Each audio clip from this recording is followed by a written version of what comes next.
Chapter 70, Punishment Interrupted, Antony's POV. Welcome back, darling. Marcus's voice was warm and his smile was sweet, making his cheeks dimple adorably. Ice seemed to flash up Antony's spine at the sight. The ice solidified when he saw that Marcus had laid out a large oilcloth in his sitting room. To catch the blood, his mind helpfully supplied. Antony averted his eyes from the fabric. I'm so glad you came back, his lover continued blithely. Antony scowled and shouldered past him, stepping into the sitting room. Marcus bent to press a kiss to the top of his head. Still my honorable prince.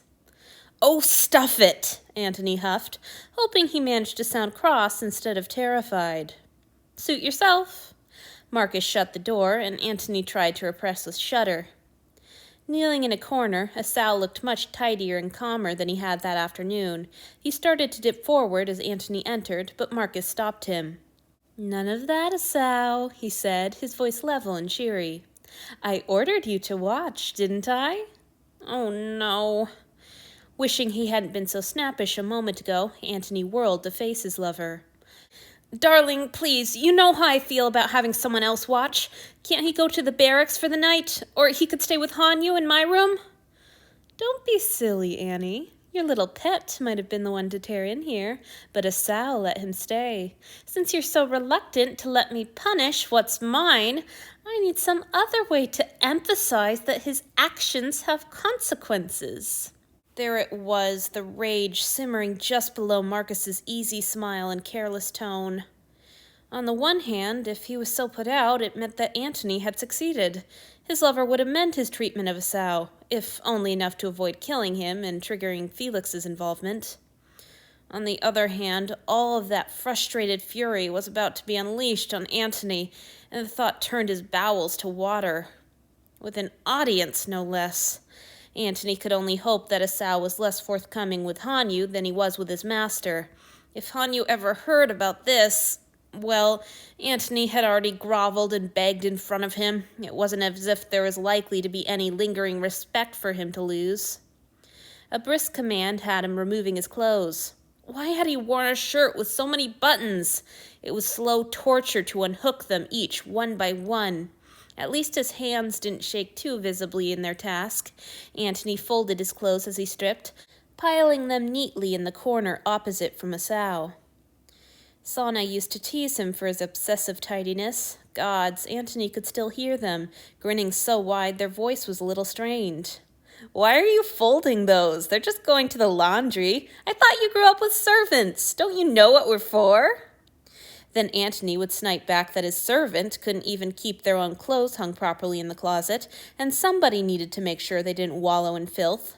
Sana would argue that dirty clothes in a pile were not magically filthier than the same clothes in a folded pile, and by the end of it they would both be laughing. A sudden sharp breath from Asao brought Antony back to the present. He turned to see the young man staring at him with wide eyes. He was at a loss until Marcus laughed. The scars are rather startling, aren't they, little one? Never fear, they're not my doing.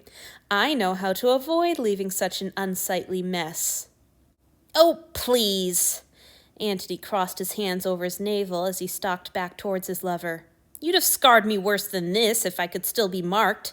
Now, can we get on with it? Marcus smiled, dimpling again.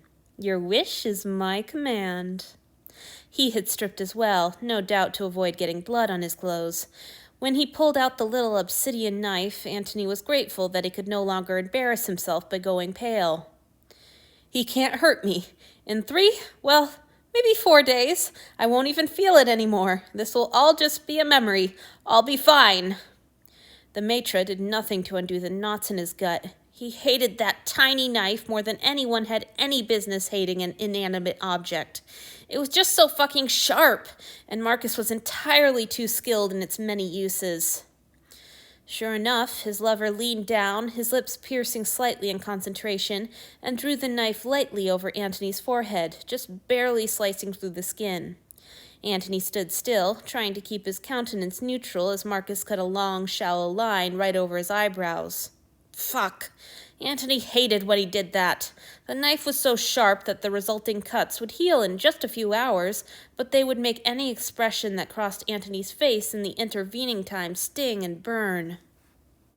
"You're right about one thing, you know," Marcus said conversationally as he finished the shallow slice.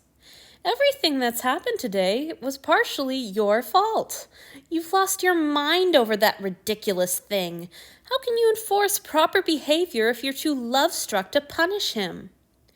Antony took in a deep, if unnecessary, breath. "I'll punish him myself later, but you would have taken things too far." Marcus shrugged, setting the little knife on the low table. "Within easy reach," Antony's mind couldn't help supplying.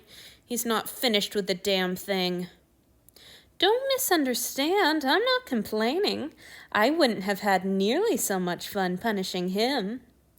Antony doubted that, but Marcus went on. "One has to be so careful with humans. With you, though, I don't have to hold back in the least." With another twinge of doubt, Antony reflected that anyone who'd gotten a good look at Esau would have been unlikely to believe that Marcus was being very careful with his human at all. This opinion was vindicated when Marcus barked at the young man to fetch his whip, and Esau noticeably limped as he hurried off on his errand. The whipping wasn't so bad, all things considered. Antony was used to them. Hell, he'd wielded and taken a whip in bed play often enough, though Marcus wasn't treating this like a game. He put his back into each lash, flaying Antony's skin with practiced precision, and it hurt with that particular ferocity that came when something should have driven Antony into a faint, but couldn't. Still, he didn't scream. Antony was always too aware of a sow in the room to let himself cry out, though it was ridiculous to try to hold on to any kind of dignity when he was naked on the floor, blood streaming into his eyes every time he grimaced. After what seemed like an eternity, Marcus dropped his whip with a clatter. Antony jumped at the noise, then relaxed a little. "There, it's over. It was awful, but it's over, and now I can go back to Hanyu and—" Through the continuous trickle of blood from his forehead wound, Antony could just barely process what he was seeing as Marcus reached for the little obsidian knife. He couldn't be sure whether the whimper he tried to stifle escaped or not, but judging by his lover's smirk, it had. Marcus had always been good with a blade. Nothing less would have been accepted for the head of the king's guard. But over the centuries he'd honed the skills and learned the places where a tiny prick caused more agony than the hardest blow.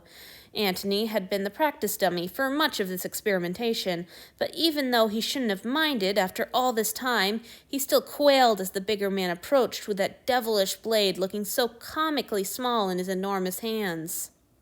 "I didn't want to accept that I was wrong, either. I shouted at Felix and made Hanyu cry so many times. I just need to endure this, and eventually he'll understand. Anguish seared through his brain, and all his thoughts were lost in a desperate, warbling scream. Marcus had found the deepest cut his whip had left in Antony's back and, with surgical precision, sliced deeper. Now Antony knew what he was about to do, and it took all his self-control not to bolt like a frightened animal. "No, no, no, no, no, no, no, no, please stop, please, no, don't!" His lover had cut deep enough to reveal bone, which he now scratched delicately with his little knife. It was such a tiny scrape, barely a tickle, but the pain was world-ending, mind-obliterating. Antony howled, all restraint forgotten. Why was this happening? Why was he allowing this? The reasons grew fuzzy through the all-encompassing anguish, but he knew it had something to do with Hanyu's safety, so he had to take it. He could take it. He'd done it before, and, well, he'd done it before. It went on for what felt like hours, but he knew Marcus was only getting started when there was a splintering crash from the doorway. Antony's head jerked weakly up, but he didn't have time to see who'd come in before Marcus was crashing to the floor next to him. There was fresh blood stinging Antony's eyes, but he still saw the look of open-mouthed astonishment on his lover's face and the blood welling out his mouth. Antony followed Marcus's gaze and saw Theodora standing over them. He only had a clear view of her face, twisted with apocalyptic fury, for an instant before Marcus sprang to his feet, blocking Antony's view of her. But he could hear as she hurled herself at his lover, snarling like an animal. Then they were fighting in earnest, and Antony watched it unfold in bits and flashes. Oh no. Theodora was strong, even for one of them, and there was no denying the savagery of her attack. Her knee flew toward Marcus's groin, and her clawed hand shot straight for his eyes. Clearly, she planned to tear him apart. But Marcus blocked both strikes. His shock was giving way to a wild grin, even as he spat a mouthful of blood onto the oilcloth, so close to Antony that when a tooth bounced out of the mess, it hit his hand. Fuck, no, oh no. Theo was strong, but she wasn't a fighter. She'd had some rudimentary training, both before and after the curse, but she was no match for Marcus. He'd spent his youth honing every muscle and reaction, becoming a fighter worthy to head up the King's Guard. Theo, on the other hand, had been a high-born noble who knew enough to hold her own, but had spent most of her time administering her estates or indulging her hobby of sailing. What was worse, she'd never had the stomach for it. Antony remembered long nights after the curse, frustrating for both of them, as they practiced together, and he told her over and over again to hit him like she meant it. But I don't want to hurt you. I don't want to hurt anybody like this. Clearly, she wanted to hurt somebody right now, but it was too late for that. Marcus dodged every one of her strikes as if it were a dance that they had choreographed weeks before. His smile had only grown. She swiped at his legs, and he jumped over her heels like an antelope leaping a fallen log. "Please stop," Antony wheezed. He tried to get to his feet, but to his mortification, all he could manage was a pitiful, dragging crawl. The only thing that eased his progress as he labored towards them was the blood that poured off his ruined back, leaving a trail like a slug's in his wake. Marcus was toying with Theo now, but she was too angry to see it. She kept flinging herself at him, face full of murder. Marcus just smiled as the blood dribbled down over his chin. Still, as Antony continued his torturous crawl, the thought flashed through his mind that Theo had really done very well for herself. How many centuries had it been since anybody managed to land a real hit on Marcus? He dragged himself past Esau, who had buried his face in his knees and huddled into the smallest ball he could manage. Perhaps Antony should have stopped his agonizing process to comfort the boy. There was nothing he could do now to stop whatever was going to happen between his lover and his friend. But he still had to try. "Don't!" he pleaded, ignoring the anguish of his back as he reached a shaking hand to grasp at Marcus's ankle. He couldn't see for sure, given his angle and the blood flowing into his eyes, but Antony could have sworn that he felt his lover smirk down at him before he threw his knee up into Theodora's belly. She flew off her feet, hurling backwards into the wall of the cabin. Even the enchanted wood of the elven ship groaned under the impact. An ordinary wall would no doubt have been obliterated. "Stop!" Antony sobbed, clutching weakly for Marcus's feet again. "Please, please, that's enough!" His hands found only empty air. He couldn't see exactly what was happening where Theo had fallen, but she gave a sharp, surprised grunt of pain that told him enough. "Stop!" His voice was so fucking weak it wobbled when he tried to shout. Antony experienced a great wave of loathing for his ridiculous, pathetic self, wriggling around on the floor like some kind of useless worm. Another wheeze from Theodora shook him from his self-pity, and he clenched his fists against the floor, gathering all the breath he could manage. "That's enough!" he shrieked, not caring how high he had to pitch his voice to make it heard. "Stop it! Right this instant! That's an order!" And now the bloody worm barks orders at the battling lions, he thought savagely. To his astonishment, though, it seemed to work. Everything went silent except for the soft, half-sobbing breath of Esau. Closing his eyes gratefully, Antony let his head drop back down to the floor.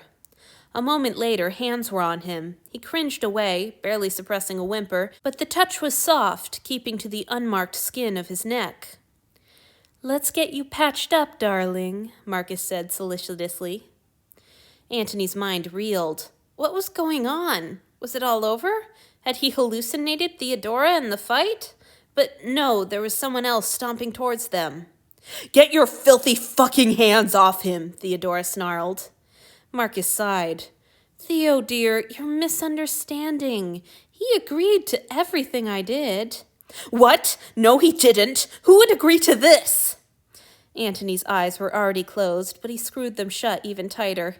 He wouldn't have guessed that he would still have the strength for shame. "I can't tell whether you're being naive or just a prude," Marcus said. "Surely you know that others like to play with pain, even if it isn't what you enjoy." This isn't play! Theo's voice quivered with rage. Look at all the blood! What kind of sick? Careful, dear. You're about to insult my Annie, Marcus cut in smoothly. He asked for this.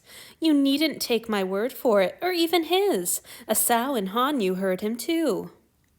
Antony wished he'd never had to open his eyes, never had to meet Theodora's gaze again. It figured that she and Hanyu would both see how pathetic he was on the same fucking day. Antony! Her tone was pleading and came from close to his head. She must have knelt beside him. He's lying. Let me get you out of here and... He's not, Antony croaked. It's true. Hanyu made a mistake and I asked for this. There was a long moment of silence. Asao was still crying quietly in the corner, and Antony wished someone would send the poor man away. He shouldn't have to look at this. Finally, Theodora spoke, and her voice was even darker and flatter than before. Marcus, there is no mistake dire enough to excuse this. You're going to pay for this, you twisted fucker. Marcus coughed delicately. It was such a strange, incongruous sound that Antony could have laughed if his body hadn't been such a screaming wreckage at the moment. Well, his lover hedged, all reluctance. It pains me to mention this, Theo, but actually, you're the one who might be facing consequences. You came charging in here and started a fight. You laid hands on me. You know that's not allowed, dear. You're joking. Theo barked a half-laugh that sounded more like a growl. I laid hands on you? You were carving him! Consensually, Marcus replied. The rules are clear. Much as I would hate to do it, given our many years of companionship and cooperation, I would be well within my rights to bring the matter to trial and demand that you be flogged.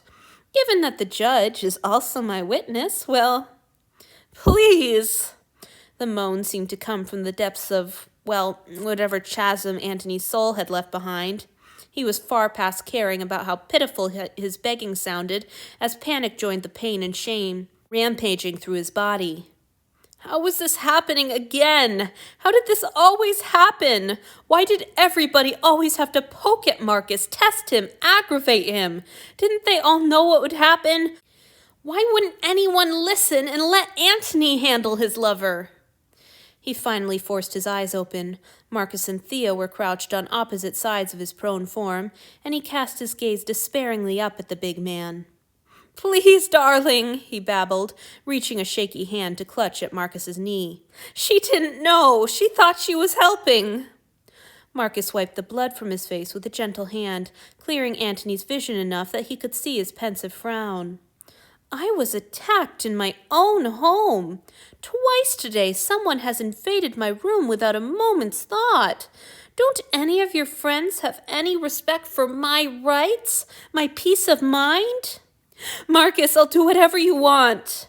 How many times could a conversation repeat in one day? I know I'm in no shape now, but I swear anything the minute I'm better. Please let me make this up to you. Stop that, Antony.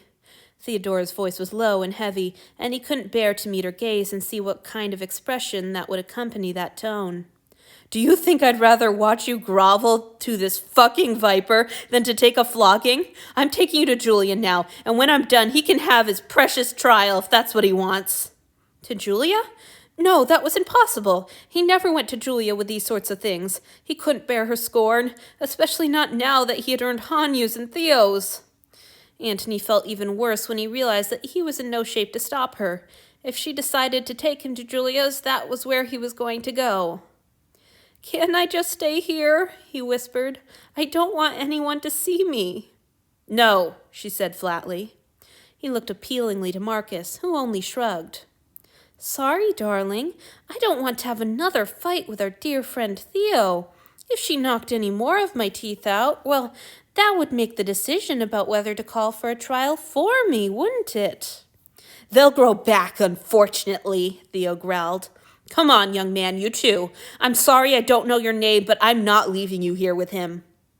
Antony heard the soft thump of Asao dropping his head to the floor.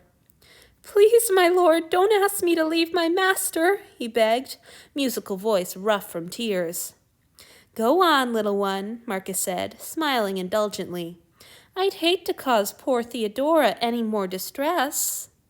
But shouldn't I clean? Marcus's tone hardened just a little. Are you arguing with me, Asau? Wisely, Asau said nothing in reply to that. Antony, for no single reason he could distinguish, started to cry silently as he stared up into his lover's face. He wished he could just send everyone away and let Marcus finish working out all his ill temper so that everything would be all right again. I can manage fine, Marcus said at last. Go on, all of you. We'll discuss this later. Antony closed his eyes again, reluctant to see the blood or the offering or Theodora's face as she picked him up. It was an awkward maneuver, since she was so determined not to touch any of his wounds. She ended up hoisting him with her hands under his ass, his chest pressed against hers and his legs sprawling on either side of her torso, his head lolled on her shoulder. He wished with all his heart that she hadn't come. Still, though, he couldn't deny how safe he felt in her powerful arms. He kept crying quietly as she carried him down the hallway, Asau skittering like a nervous shadow in their wake. He didn't stop until he saw that she'd brought him back to his own room.